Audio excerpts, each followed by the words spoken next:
inviter à prendre avec moi votre Bible en Luc le chapitre 15.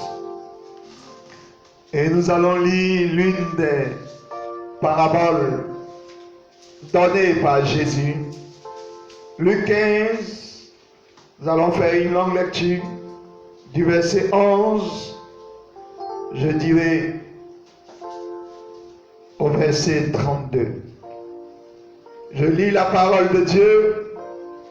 Il dit encore, un homme avait 2 fils. Le plus jeune dit à son père, mon père, donne-moi la part de bien qui doit me revenir. Et le père leur partagea son bien. Peu de jours après, le plus jeune fils, ayant tout ramassé, partit pour un pays éloigné où il dissipa son bien vivant dans la débauche. Lorsqu'il eut tout dépensé, une grande famine survint dans ce pays et il commença à se trouver dans le besoin.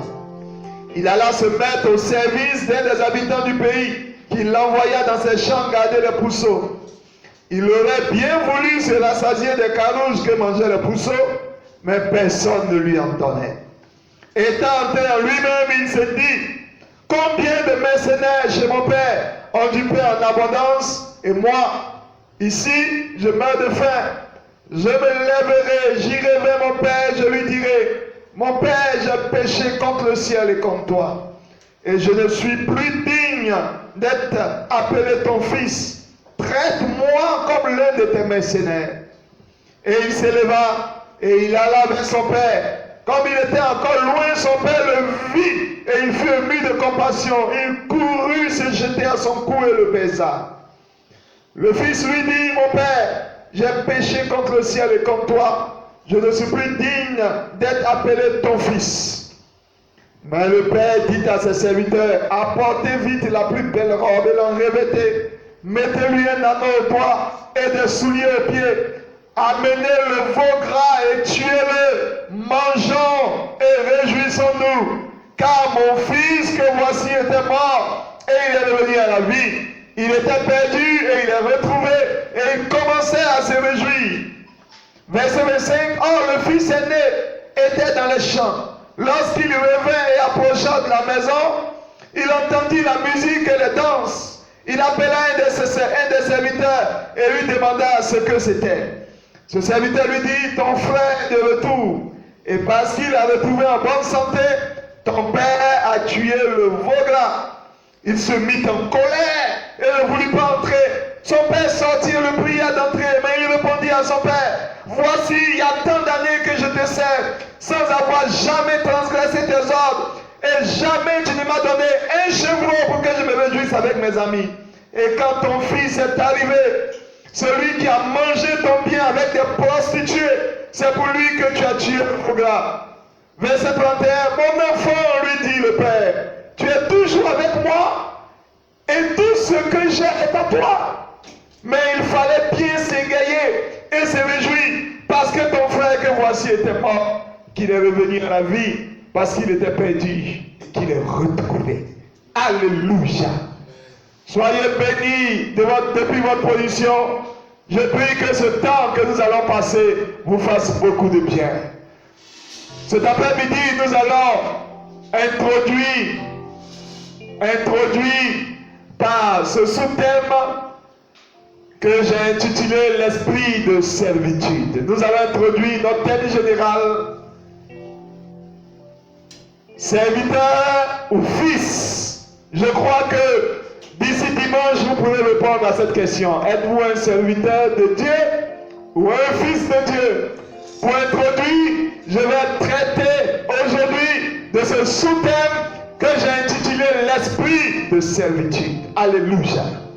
Ce texte que nous venons de lire est tiré des 39 paraboles que Jésus-Christ a eu à prononcer depuis la terre pendant son ministère terrestre. Et vous savez tous que une parabole, c'est un récit pour illustrer un enseignement. Une parabole, c'est un récit pour faire comprendre un secret du royaume qui est resté longtemps caché.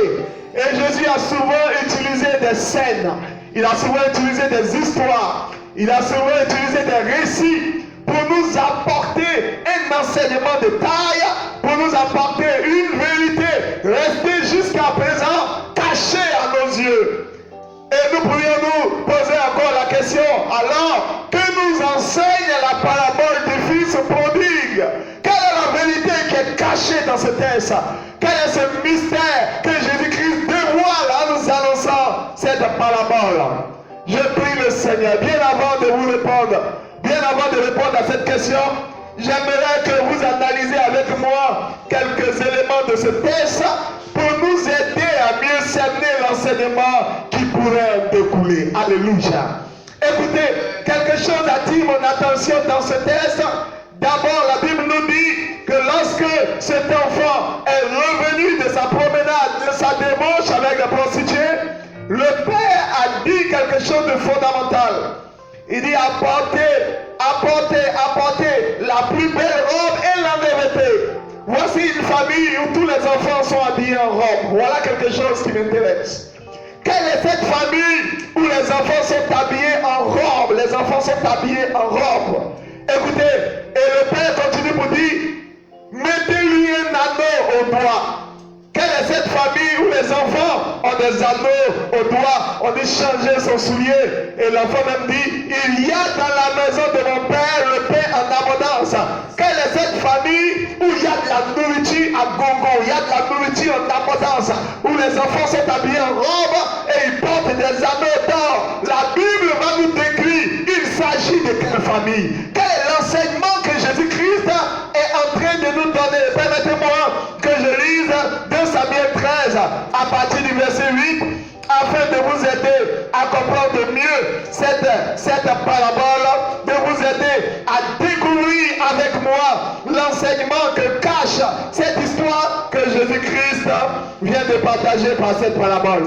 Je vous lis 2 Samuel 13 à partir du verset 8 pour nous aider à découvrir en face de quelle sorte de famille nous sommes.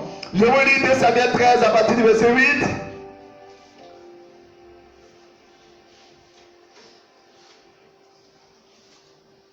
Du moins à partir du verset 18, pas au verset 8, 2 Samuel 13, verset 18, on parle de Tamar, on dit elle avait une tunique de plusieurs couleurs, car c'était le vêtement que portaient les filles du roi aussi longtemps qu'elles étaient vierges. Alléluia. Écoutez, frères et sœurs, voilà une maison où tous les enfants sont habillés en robe. Et la Bible ici nous dit en 2 Samuel 13, à partir du verset 18, que c'est comme ça que les enfants de roi s'habillaient autrefois.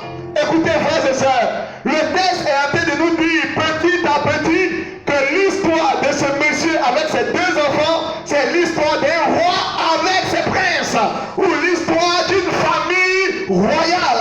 Et vous comprenez que cette famille royale-là, c'est la famille dans laquelle nous tous nous avons été amenés. Lorsque Jésus-Christ nous a délivrés de nos péchés, il nous a conduits dans le royaume du Fils de son amour. Écoutez, frères et sœurs, Jésus, quand il est ressuscité, il nous a transportés. Et la Bible dit, il est pour nous aujourd'hui, quelqu'un avec qui nous partageons le royaume céleste. Et j'aimerais poursuivre pour vous indiquer que d'autres éléments encore montrent que nous sommes bel et bien dans une famille royale. Regardez, lorsque Joseph a fini d'interpréter le son de Pharaon, Genèse chapitre 41, vous comprendrez dans la suite de ce texte que bel et bien nous sommes bel et bien dans une ambiance royale. Nous sommes bel et bien dans une famille où il y a un roi qui est avec ses enfants. Il est important que je vous situe le contexte pour que vous compreniez la vérité qui découle de ce texte. Genèse 41, je vous lis du verset 40 jusqu'au verset 44. La Bible dit, déjà même depuis le verset 39, et Pharaon dit à Joseph, puisque Dieu t'a fait connaître toutes ces choses, il n'y a personne qui soit aussi intelligent, aussi sage que toi. Je t'établis sur ma maison et tout mon peuple obéira à tes ordres. Le trône seul m'élèvera au-dessus de toi. Pharaon dit à Joseph, vois, je te donne le commandement de tout le pays d'Égypte. Pharaon ôta son anneau de la main et mis à la main de Joseph. Alléluia.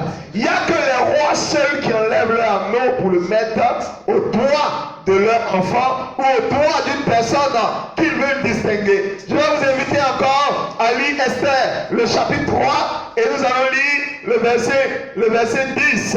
Nous allons lire le verset 10 de Esther, le chapitre 3. Nous allons lire le verset 10. Je vous le lis.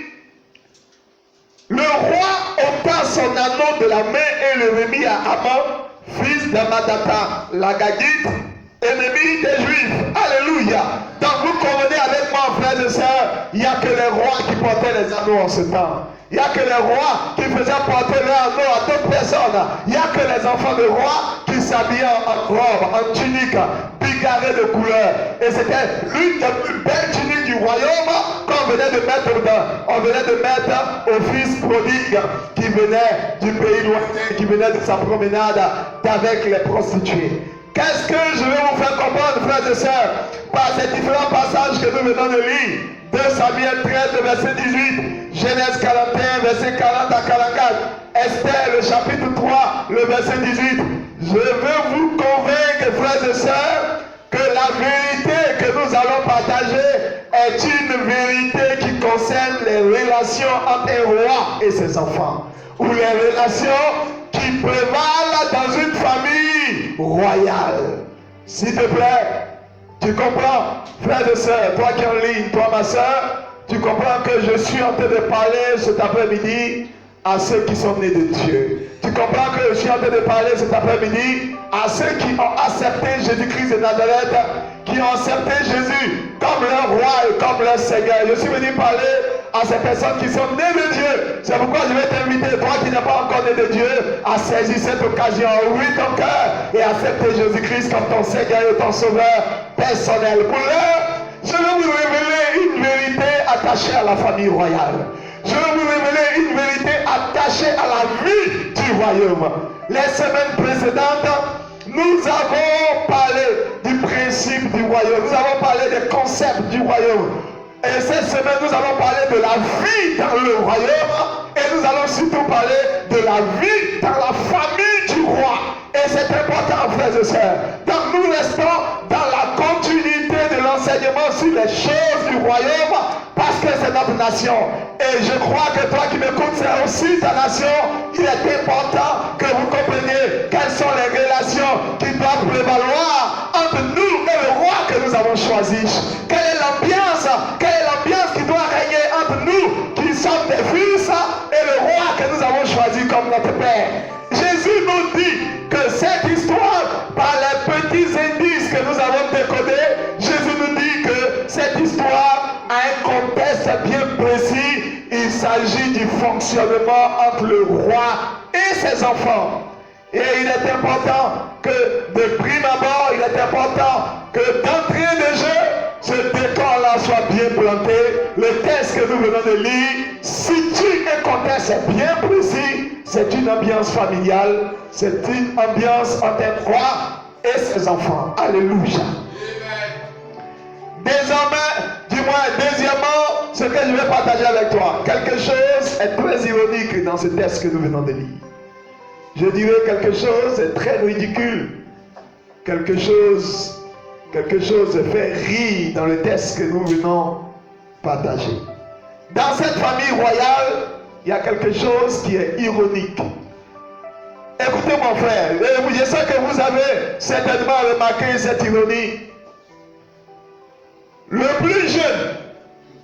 plus jeune fils qui allait louer de son père, quand il revient vers son père, il dit à son père, je ne veux plus que tu me traites comme un fils, je veux que tu me traites comme un serviteur.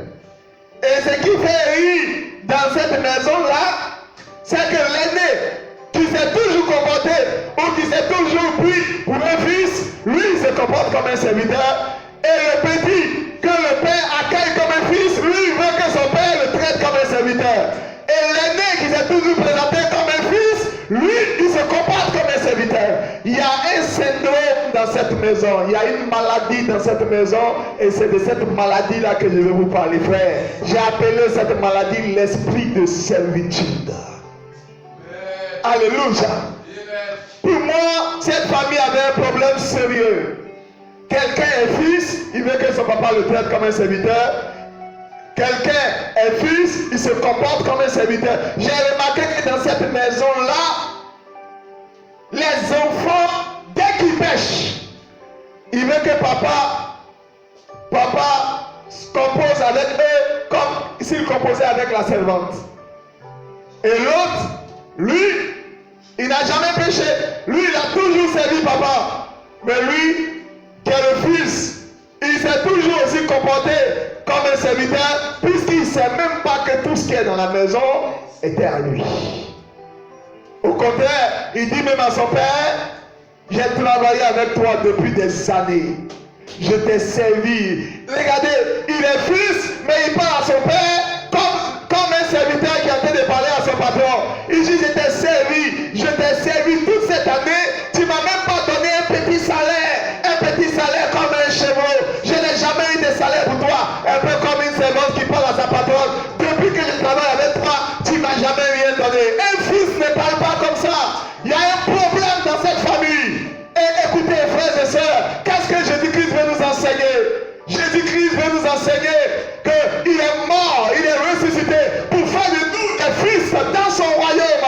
Mais malheureusement, il y a des moments, nous qui sommes des fils, nous nous comportons dans la maison de notre Père comme des serviteurs, comme des servantes. Nous nous comportons avec papa comme si nous étions des esclaves. Malheureusement, ce syndrome-là a touché l'Église. Malheureusement, beaucoup de chrétiens sont plus à l'aise dans la peau des serviteurs que dans la peau des fils. Malheureusement, les chrétiens se plaisent beaucoup plus à être traités par les pères comme des serviteurs que d'être traités comme des fils. Et c'est ce que Salomon décrit. Il dit en Ecclésiaste, je crois le chapitre 10, à partir du verset 7, il dit, j'ai vu une sottise sur la terre. Les princes marchent à terre comme des esclaves. Et les esclaves sont sur des chevaux. Les chrétiens se plaisent à marcher par terre comme des esclaves. Et ils ne sont pas gênés quand ils voient les esclaves qui ont emprunté leurs chevaux. Frère, toi qui m'entends, je suis venu cet après-midi pour que la mentalité d'esclave te lâche. Je suis venu pour que l'esprit de servitude qui t'a toujours obligé à te comporter comme un serviteur libère ta mentalité et ta pensée. Je suis là ce soir afin que tu retrouves ta place de fils dans la maison de ton Père.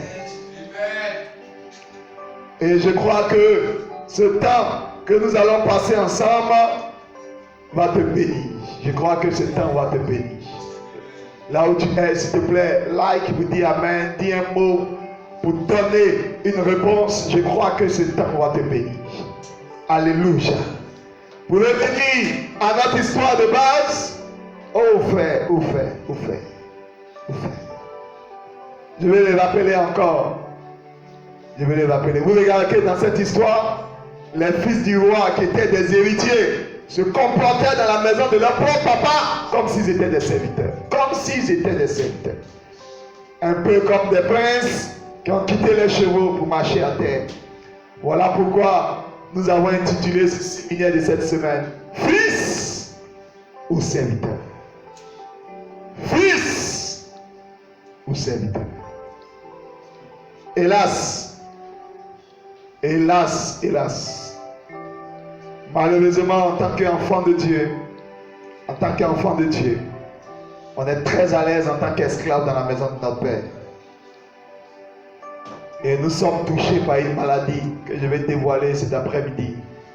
J'ai appelé cette maladie l'esprit de servitude. Comment je reconnais cette maladie? Et pendant que je suis en train de parler de cette maladie, tu vas la reconnaître dans ta vie.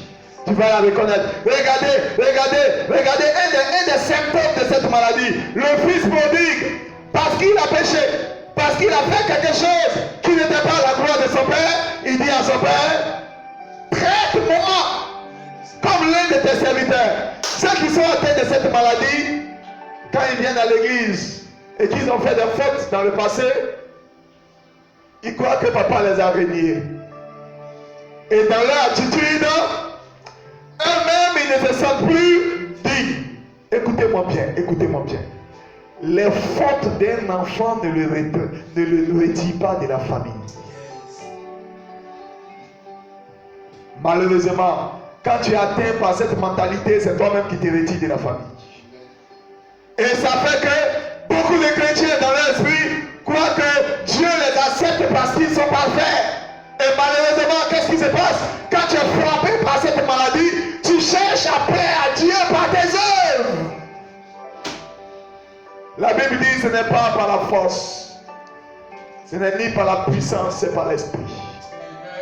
Chaque fois que tu cherches à plaire à Dieu par tes forces, tu es atteint de cette maladie que j'appelle l'esprit de servitude. Et la Bible dit, j'aimerais que tu retiennes cela. Les enfants, les fils ne quittent jamais la maison. Mais une servante est de passage. Quelqu'un qui a un esprit de servitude, lui-même il se retire de la famille. Et malheureusement, dans la famille royale, dans la famille de Dieu, dans la famille de ceux qui habitent dans les lieux célestes, cette même attitude qui a été représentée dans le livre, par cette histoire, Luc le chapitre 15, c'est cette attitude au quotidien qui se manifeste. Et regardez l'attitude du fils aîné, regardez ce qu'il dit. On lui dit, rentre dans la maison, il dit, non papa, je ne peux pas rentrer dans la maison. Je t'ai servi ici des années. Je n'ai jamais failli à mes devoirs. Mais tu ne m'as jamais donné un cheveu. Ton fils qui allait se prostituer avec tes biens, c'est celui-là que tu accueilles avec la plus belle robe. C'est pour lui que tu tues le veau le plus grand. C'est pour lui que tu payes des souliers. C'est pour lui que tu organises une fête. Quand quelqu'un est frappé par cet esprit de servitude, la personne devient un juge. Et la personne est en parole avec Dieu. Pourquoi? Parce que quand elle prie, elle peut dire comme ça à Dieu, depuis je te sais, Seigneur, je chante à l'église, tu n'as rien fait pour moi. Seigneur, je viens tout le temps à l'église, tu n'as rien fait pour moi. Je suis correct, tu n'as rien fait pour moi. Regarde mon frère qui est là-bas, qui a vécu dans le péché hier, c'est lui que tu as visité. Quelqu'un qui est frappé par l'esprit de servitude, il croit que papa est bon envers ses enfants parce que ses enfants ont été corrects. Écoutez, frères et sœurs, cet esprit-là vous fait croire qu'on a accès aux bénédictions de Dieu par nos œuvres. Malheureusement, cet esprit est à la base de la religiosité dans l'Église. Et les gens essaient de toucher Dieu par des chaînes. Ils essaient de toucher Dieu. Ils se disent que si je travaille pour Dieu, il va me bénir. Écoutez, frère, écoutez. La Bible déclare qu'on reçoit les promesses de Dieu par la foi, pas par les œuvres. Papa est bon envers nous par grâce, pas par mérite. Les esclaves ou les serviteurs, ils méritent le salaire. Les fils ont accès à l'héritage par la grâce. Je prie le Seigneur que tes yeux s'ouvrent là-dessus, frère. Et cette attitude a fatigué les pharisiens. Cette attitude a fatigué les pharisiens. Paul a également aussi décrié cet esprit. À un moment, c'est emparé des chrétiens de la Galate. C'est emparé des chrétiens de la Galatie. C'est emparé des Galates. Et j'aimerais lire cela avec vous en Galates chapitre 3. Paul a décrié, Paul s'est rendu compte à un moment que le diable avait frappé les chrétiens de Galates par cet esprit mauvais. Et je vous lis Galates chapitre 3. Il dit Galates dépourvus de sens, qui vous a fasciné? Dans d'autres versions, on dit qui vous a envoûté ou qui vous a ensorcelé, vous aux yeux de qui Jésus a été peint comme sacrifié. Voici seulement ce que je vais vous apprendre. Est-ce par les œuvres de la loi que vous avez reçu l'esprit ou par la prédication de la foi? Êtes-vous tellement dépourvu de sens après avoir commencé par l'esprit? Voulez-vous maintenant terminer par la chair? Avez-vous tant souffert en vain? Si toutefois c'est en vain, celui qui vous accorde l'esprit et qui opère des miracles parmi vous, le fait-il donc par les œuvres de la loi ou par la prédication de la foi? Alléluia. À un moment, les chrétiens de Galate ont cru qu'ils allaient recevoir les choses de Dieu par la loi ou par les œuvres. Paul leur a dit non, on reçoit les bénédictions de Dieu par la prédication de la foi. Arrêtez, qui vous a ensorcelé, qui vous a envoûté mortalité. Quand vous lisez Galates 5, à partir du verset 7, Paul dit, vous courriez si bien, qui vous a arrêté pour vous empêcher d'obéir à la vérité. Verset 8, cette influence ne vient pas de celui qui vous appelle. Paul montrait que les Galates avaient été influencés par le diable pour que les mentalités en soient changées. Ils avaient un esprit de servitude. Ils se sont dit, c'est en faisant des œuvres qu'on va plaire à Dieu. Paul leur a dit, non, qui vous a fasciné, qui vous a enseigné ces bêtises? Cette influence ne vient pas de Dieu. Nous avons accès aux promesses par la foi, pas par les œuvres. Malheureusement, quand les gens sont jeunes, ils se sentent saints. Quand ils font des choses, ils se sentent agréables à Dieu. Écoutez-moi bien, frère. Un fils ne reçoit pas de récompenses parce qu'il a travaillé dans la maison de son père. Un fils reçoit des récompenses parce qu'il est le fils de son père. Si vous n'avez pas compris cela, votre mentalité est une mentalité d'esclave. Vous allez être obligé de chercher, vous allez être obligé à chercher à impressionner Dieu par des œuvres. La Bible dit, votre plus belle œuvre aux yeux de Dieu comme un linge sale. Rien de ce que vous pouvez faire ne peut plaire à Dieu. Rien. La Bible dit, sans la foi, nul n'est agréable à Dieu. Ce qui fait qu'on plaît à Dieu, c'est notre foi. Ce n'est pas nos actes. Ce ne sont pas nos œuvres. Notre foi va produire des œuvres. Ce n'est pas les œuvres que nous produisons qui fait que nous avons attrait à Dieu. C'est un peu comme ça que les Ismaélites pensent. Ils croient que par des bonnes œuvres, ils vont toucher leur Dieu. Écoutez, frères et sœurs, on touche Dieu par l'œuvre de sa foi. Tant que tu n'as pas compris cela, frère, tu as la même mentalité que les gens de Galates. Tu as la même mentalité que le fils aîné. Je t'ai servi depuis tant d'années. Tu ne m'as même pas donné un cheveu. Voici un gars qui n'avait jamais péché. Voici quelqu'un qui était dans la maison de son père, qui servait loyalement, mais il n'a jamais eu accès au bien de son père. Et voici un autre fils qui a péché hier, mais qui s'est ressaisi, qui a accès à toutes les bénédictions. Toutes les bénédictions de son père. Toutes les bénédictions de son père. Comment se fait-il que quelqu'un qui revient de la débauche, qui s'est ressaisi, a une belle robe, il a une nouvelle paire de souliers, on tue un beau gars pour lui, on fait une fête pour lui. Pendant ce temps, dans la même maison, il y a quelqu'un qui sert son père depuis tant d'années, qui n'a jamais eu accès à un bien. Vous pouvez être dans la maison de Dieu, servir Dieu loyalement avec un esprit de servitude. C'est ce qui va justifier votre position. C'est pourquoi, écoutez, nous avons intitulé ce séminaire Serviteur ou Fils. Permettez-moi de vous donner quelques symptômes de cette maladie, de cet esprit de servitude. Quand vous êtes atteint de cette maladie, vous ne vous sentez plus fils quand vous faites une faute. Vous voulez que Dieu vous traite comme un esclave. Vous voulez que Dieu vous traite comme... Et il y a des gens, même quand ils pêchent, ils se disent, s'il n'y a pas pris 5 jours de jeûne, c'est que Dieu ne va pas me pardonner mes péchés. Écoutez frère, la Bible dit, si nous confessons nos péchés, il est juste et fidèle pour nous pardonner. Ce n'est pas par tes forces que Dieu te pardonne. C'est à cause de son amour et de ce qu'il a accompli à la croix de Golgotha que ton Dieu te pardonne. Ce n'est pas par tes efforts. L'amour de Dieu n'a jamais changé à ton endroit. Jamais. Il a pardonné tes péchés depuis la croix de Golgotha. Il n'y a rien que tu peux faire pour bénéficier du pardon de Dieu. Rien. C'est son amour qui te suffit. Malheureusement, beaucoup ont voulu acheter le pardon de Dieu.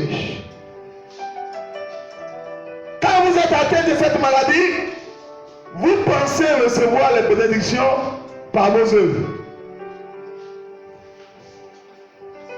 Écoutez frère, les bénédictions de Dieu s'obtiennent par la foi, à cause de la promesse, c'est pas grâce. Dieu fait grâce à qui il veut.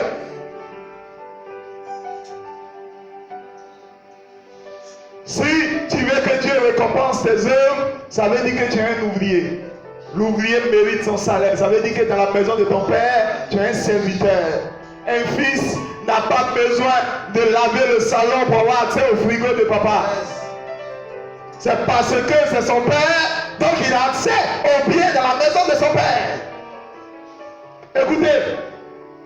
Écoutez, les gens qui sont atteints de cette maladie, eux, ils sont un peu comme des policiers ou ils sont un peu des juges. Quand quelqu'un dans l'église reçoit quelque chose, ils disent à Dieu, mais moi je suis plus saint que celui-là, pourquoi il s'est marié avant moi? Moi je suis plus saint que lui-là, pourquoi il y a quelque chose avant moi? C'est la même chose que le fils aîné a fait. Je suis dans la maison, je te sers, je n'ai jamais péché. Pourquoi mon frère vient d'avoir une fête en son honneur? Écoutez-moi bien frère. Les gens qui sont atteints de cette maladie, ils deviennent des arbitres dans la maison de Dieu. C'est eux qui savent quel pasteur Dieu doit bénir. C'est eux qui savent quel fidèle Dieu doit bénir. Parce que pour eux, ils sont saints à leurs propres yeux. C'est le travail que faisaient les pharisiens du temps de Jésus. Jésus a eu plus de problèmes avec les religieux de son époque qu'avec les deux convertis. Dès que les disciples de Jésus arrivent, pourquoi vous les laissez manger alors qu'ils n'ont pas lavé les mains? Dès que Jésus guérissait un malade, pourquoi Jésus guérit les malades le jour du sabbat? Dès que Jésus multipliait les pains, comment on peut multiplier les pains? Comment on peut libérer ceci le jour du sabbat? Eux, ils étaient là, ils défendaient la loi. Et eux-mêmes, par leur vie, ils étaient des hypocrites. Frères et sœurs, mesdames et messieurs, chers tous, vous qui êtes en ligne, vous pouvez impressionner les gens du dehors, mais vos actes ne peuvent pas impressionner votre Père. Un serviteur cherche à impressionner son patron. Un fils, il cherche l'affection de son père. C'est pas pareil. Un serviteur cherche un salaire. Un fils cherche un héritage. Écoutez, frères et sœurs, ce n'est pas pareil. Là où tu es, peut-être que tu es dans la logique d'un salaire. À faire des œuvres. Dieu t'appelle à avoir un héritage. Dieu a fait de toi co-héritier avec Jésus-Christ de Nazareth. Et regardez comment quelqu'un qui est atteint de la maladie de l'esprit de servitude, regardez comment il prie. Luc le chapitre 18, je vais vous donner un exemple de comment quelqu'un qui est atteint par cette maladie-là prie. Il est fier de lui. Il était religieux, il croit qu'il était saint. Regardez comment il prie. Luc 18 à partir du verset 10. La Bible dit, je lis même depuis le verset 9, il dit encore cette parabole en vue de certaines personnes se persuadant qu'elles étaient justes et ne faisant aucun cas des autres. Vous remarquez que le fils aîné, il se persuadait lui-même d'être juste et il ne faisait même pas cas de son frère. Ceux qui sont atteints de l'esprit de servitude, c'est comme ça qu'ils se comportent. Et je lis, la Bible dit, 2 hommes montaient au temple pour prier. L'un était pharisien et l'autre publicain. Le pharisien debout priait ainsi, lui en lui-même. Oh Dieu, je te rends grâce de ce que je ne suis pas comme le reste des hommes, qui sont des ravisseurs. Ils sont des ravisseurs, injustes, adultères. Ou même ce publicain qui est juste à côté de moi. Moi, je jette 2 fois la semaine. Je donne la dîme de tous mes revenus. Le publicain se tenait à distance, ne faisait même pas lever les yeux au ciel, mais il frappait sa poitrine en disant, oh Dieu, sois apaisé envers moi qui suis pécheur. Je vous le dis, celui-ci descendit dans sa maison justifié plutôt que l'autre, car quiconque s'élève sera baissé, et quiconque s'abaisse sera élevé. Le fils aîné ne faisait même pas cas de son petit frère. Il se croyait juste en ses propres yeux. Et c'est comme ça, les gens frappés par l'esprit de servitude prient. Seigneur, je suis dans l'église, je n'ai jamais commis l'impudicité. Seigneur, je suis dans l'église, chaque fois je viens aux répétitions. Seigneur, je ne peux pas permettre que ceux qui ne viennent pas aux répétitions soient visités. Seigneur, je viens à l'église. Seigneur, moi je paye mes dîmes. Seigneur, je jeûne 2 fois par semaine. Ma soeur qui est à côté, elle ne prie même pas. C'est elle qui s'est mariée. Écoute mon frère, écoute. Si tu es du royaume de Dieu, si tu es né de Dieu, tu dois comprendre que Dieu fait grâce à qui il veut. Et un enfant ne reçoit pas de bénédictions parce qu'il a beaucoup travaillé. Un fils reçoit des bénédictions parce qu'il est avec son père. Si tu n'as pas compris ça, tu n'as pas compris la vie dans le royaume. Et peut-être que toi qui m'écoutes, peut-être que tu es frappé de cette maladie. Et ceux qui sont comme le fils aîné, ceux qui se persuadent d'être justes, ils se promènent pour chercher ceux qui ne sont pas trop pieux. Ils se promènent pour chercher ceux qui ne sont pas trop réglo. Ils se promènent pour chercher ceux qui ne prient pas comme eux, ceux qui ne travaillent pas comme eux, ceux qui ne font pas ceci comme eux. Écoute mon frère, écoute ma soeur, Dieu aime la diversité. Et ce n'est pas parce que tu es juste à tes yeux que Dieu te bénira. Dieu connaît ses enfants. Il était juste dans la maison de son père, mais sa mentalité a fait qu'il n'a jamais eu un seul chevreau. Un seul chevreau.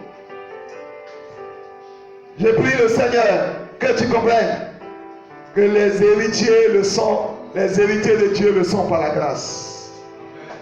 Et Paul dit, ce n'est pas un esprit de servitude que nous avons reçu pour être dans la crainte. Un fils honore son père. Et un fils sert son père par honneur. Un serviteur, c'est par crainte. Il se dit, s'il ne fait pas, Dieu va me frapper. S'il ne fait pas, il sert Dieu par crainte. Il sert Dieu à cause de ce que Dieu va dire. S'il ne sait pas, un fils, il sert son père par amour et par honneur. Quelle mentalité tu as dans le royaume, mon frère? C'est ce qui déterminera ce que tu auras dans ce royaume.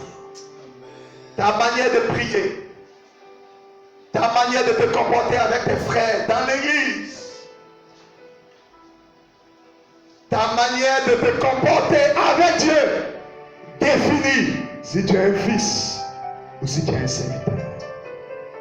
Si tu as un esprit de compétition et de rivalité, moi je te sers, je n'ai rien vu, mais voilà. Moi je fais ceci, je n'ai rien vu, mais voilà. Ta mentalité te fait reconnaître. Comment quelqu'un peut servir son père durant des années sans jamais avoir accès au trésor de son père? Il travaillait dans la maison de son propre père comme un boy et il attendait le salaire.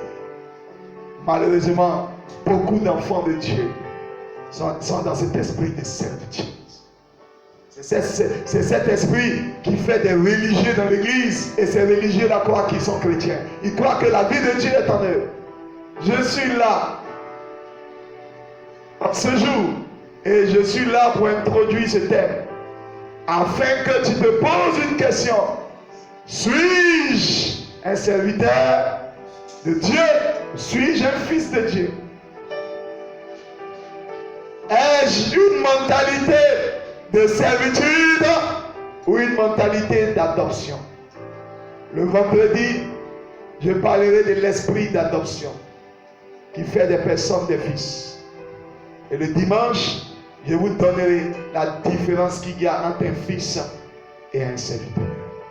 Pour l'heure, là où vous êtes, analysez-vous vous-même, frère. Là où vous êtes, je vous ai donné quelques indices.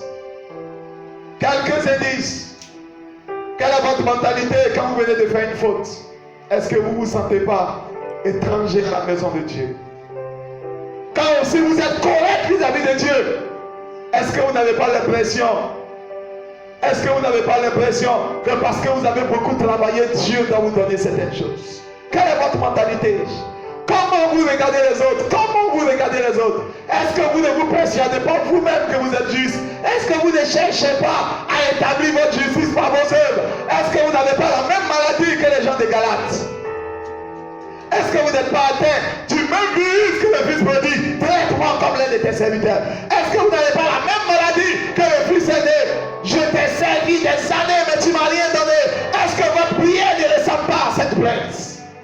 Je prie le Seigneur que vous rentrez en vous-même, que vous chassez cet esprit de religiosité, que vous revenez à la vérité de la parole de Dieu et que vous comprenez que Christ vous a délivré de vos péchés.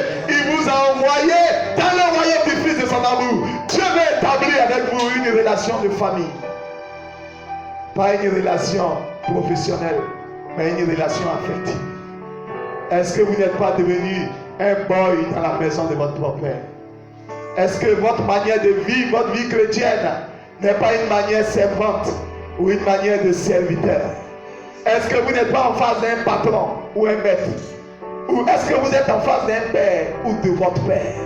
Je vous laisse avec ces points d'interrogation. Pour l'heure, soyez bénis chez vous. Que Dieu vous conserve sa grâce. Que Dieu vous renouvelle sa bonté. Soyez transformés dans le renouvellement de votre intelligence. Je prie que ce message vous fasse beaucoup de bien. Que ce message réveille votre adoration réveille votre manière d'être, votre manière de prier. Fasse en sorte que vous vous remettez encore sur votre manière de vivre avec votre Dieu. Que Dieu vous bénisse et que Dieu vous conserve sa grâce. Soyez bénis chez vous. Shalom, shalom, shalom.